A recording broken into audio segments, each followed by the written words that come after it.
முதல் படம், அதுக்கு முன்னாலே நான் கதர்சனம் எழுதின படங்கள் கமல் சார் ஆக்ட் பண்ணியிருக்காங்க. மகாக்கலைஞன் தான் சொல்ல ஒரே வார்த்தை கமல் சார் சொல்ல மகாக்கலைஞன். அப்போ எங்களுக்குள்ள அடிக்கடி இந்த நல்ல சினிமாக்களை பற்றி பரிமாற்றங்கள் ஏற்படும். அவங்க நிறைய நல்ல சினிமாக்களை பற்றி டிப்ஸ் கொடுத்துட்டே இருப்பாங்க, பேசிகிட்டு இருப்பாங்க. அதில் வந்து என் மைண்டுக்கு போயிட்டே இருக்கும். எனக்கும் தமிழ் சினிமாக்கள் மேலே பெரிய வெறுப்பு ஆரம்பத்திலேருந்து.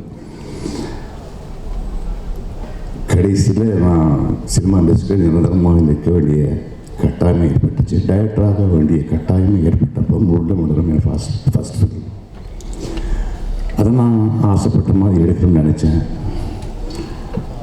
அப்போது அந்த படத்துக்கு பெரிய சேலஞ்சிங்காக இருந்தது. எனக்கு என் டேஸ்ட்டுக்கு ஒருத்த கேமரா எனக்கு முதல்ல கிடைக்கல.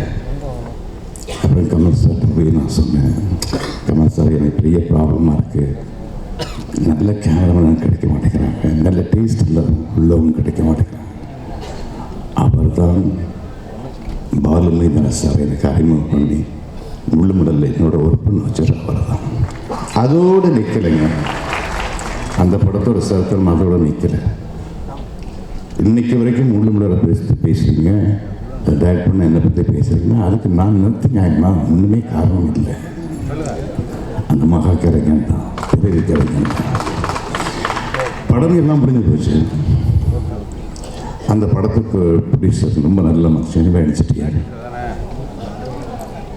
அவருக்கும் ஒளிப்பதிவாளர் பாலுமேந்திரனுக்கு சில மிஸ் அண்டர்ஸ்டாண்டிங், அது போக டபுள் பாசிட்டிவரை பார்த்துட்டாரு ஒரு சந்தர்ப்பத்தில். ஆனால் டபுள் பாசிட்டிவ் பார்க்கும்போது கூட அந்த கதைக்கு அந்த படத்திற்கு உயிரோட்டமாக உள்ள அடித்தளமான மிக மிக முக்கியமான ஒரு காட்சியை எடுக்காமே விட்டுருங்க, பேட்ச் ஒர்க்கில் பார்த்துக்கலாம் அப்படின்னு சொல்லிட்டு. அதுக்கு முன்னால் டபுள் பாசிட்டிவ் பார்த்த ப்ரொடியூசர் வந்து படத்தில் டைலாக்கே இல்லை, எல்லாம் சைலண்டாக போயிட்டுருக்கு, அங்கே ஒரு வார்த்தை இங்கே ஒரு வார்த்தை வருது அப்படின்னு சொல்லிட்டு எனக்கு நான் திட்டின்னு என் மேலே பயங்கர கோபம். But is a nice man. என் மேலே ஒரு கோபம், ஒளிப்பதிவாளர் பாலுமேந்திரா மேலே ஒரு தனிப்பட்ட முறை ஏதாவது வரும். ரெண்டு காரணத்தையும் சார் சீனை எடுக்க மாட்டேங்க, நான் அதை ஷூட் பண்ணுறதுக்கு நான் ஒன்றும் காசு தர மாட்டேன், நான் ஒன்றும் பண்ண மாட்டேன்.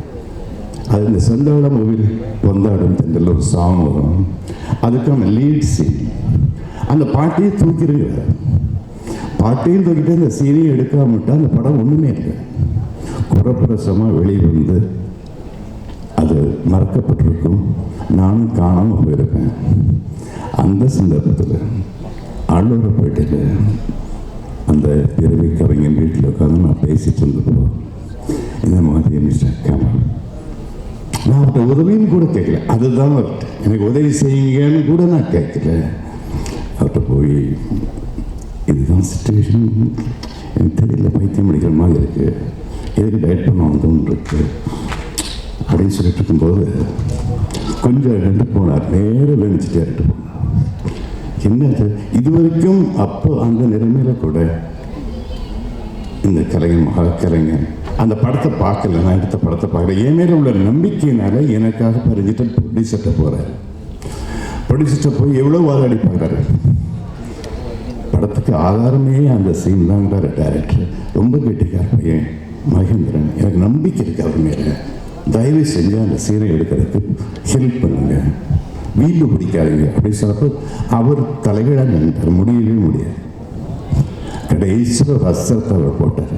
சரி அந்த சீனை நான் எடுக்கிறேன், நானே ஏற்பாடு பண்ணுறேன், நான் செலவு பண்ணுறேன் சார், அதுக்காச்சும் ஒத்துக்குவீங்களா அப்படின்னாரு. அது ஓம் பாடுப்பா அப்படின்னு அவர்கிட்ட. உடனே மறுநாள் இந்த பிறவி கலைஞன் மகாக்கலைஞன் கிரேட் ஹியூமன் பீயிங் அப்போ நான் சொல்லுவேன். ஏன்னா கிரேட் ஹியூமன் பீயிங் இல்லைன்னா இப்படி ஒரு அக்கறையோட ஒரு மனித நேர்மை யாருக்கும் வர சான்சஸ் இல்லை. அவர் என்ன பண்ணார், மறுநாளே சுந்தர் சேலையில் கேமரா ஃபிலிம் எல்லாம் அரேஞ்ச் பண்ணி சத்யா ஸ்டுடியோவில் சம்மந்தப்பட்ட காட்சியை எடுக்க வச்சு அந்த படத்தில் இணைக்கிறதுக்கு காரணமாக இருந்தார். அதுக்கப்புறம் தான் அந்த படம் முழுமையை அடைந்தது. இன்றைக்கி நீங்கள் எல்லாம் முழுமலருங்கிறீங்க, மகங்கிறீங்க. அன்னைக்கு மட்டும் அந்த மாமனிதன் எனக்கு அந்த உதவி செய்யலைன்னா அதுக்கப்புறம் உதவிப்புகளும் நினைத்துக்கிடாது எதுவுமே கிடையாது. இன்னைக்கு நான் இல்லை. ஸோ என் வாழ்நாள் முடிகிற வரைக்கும் அந்த மாமனிதரை நான் மறக்க மாட்டேன். எனக்கான என்னன்னு நீங்கள் என்ன பாராட்டணும், எதை பாராட்டாலும் சரி, எல்லாத்துக்கும் மூலம் அடிப்படை அடித்தளம் எல்லாமே அவர் தான். அதுக்கப்புறம் பிரபு சார், எங்கள் அண்ணன் பையன், அப்படிதான் நான் சொல்கிறேன். எனக்கு 2 குடும்பம் இருக்குது. ஒரு குடும்பம் பிரபு சார் குடும்பம், இன்னொன்று கமல் சார் குடும்பம். எனக்கு எதுனாலும் நான் அவங்கள்ட்ட நான் போய் நிற்பேன். வேறு யாருக்கும் தெரியாது. எனக்கு இந்த இண்டஸ்ட்ரியில் தெரிய வேண்டிய அவசியமே கிடையாது.